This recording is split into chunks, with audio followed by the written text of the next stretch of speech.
रे जाने कहाँ बधराई भोरही से खोजतानी बानी पगलाइल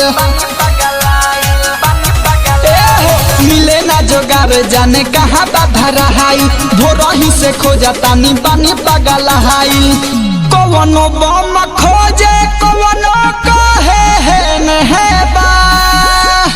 कवनो बम खोजे कवनो कहे है नहे बा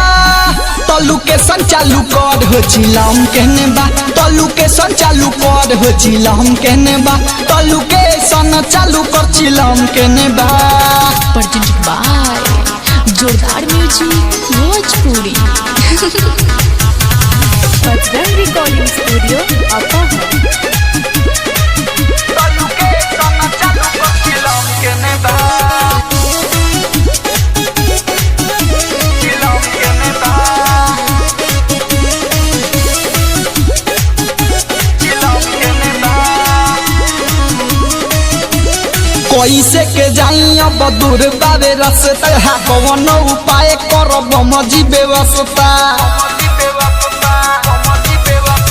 कैसे के जाई अब दूर बाबे रास्ता है कौन उपाय करब मजी व्यवस्था पिए खाती बूटी ले आब जाके जेने है बा पिए खाती बूटी ले आब जाके जेने है बा तलू के संचालू कर हो चिलम कहने बा तलू के संचालू कर हो चिलम कहने बा तलू के संचालू कर हो चिलम कहने बा तलू के संचालू कर हो चिलम कहने बा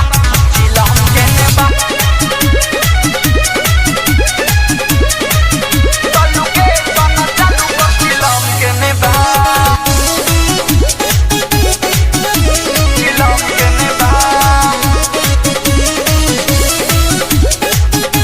चिलम कहने बा खोजता रे भोरही से निखिल बेदरदी पहाड़े रीतिक जी उपाय कर जल्दी खोजता रे भोरही से निखिल बेदरदी पहाड़े रीतिक जी उपाय कर जल्दी दीपक दीवा करब हम कहे है नहे बा दीपक दीवा करब हम कहे है नहे बा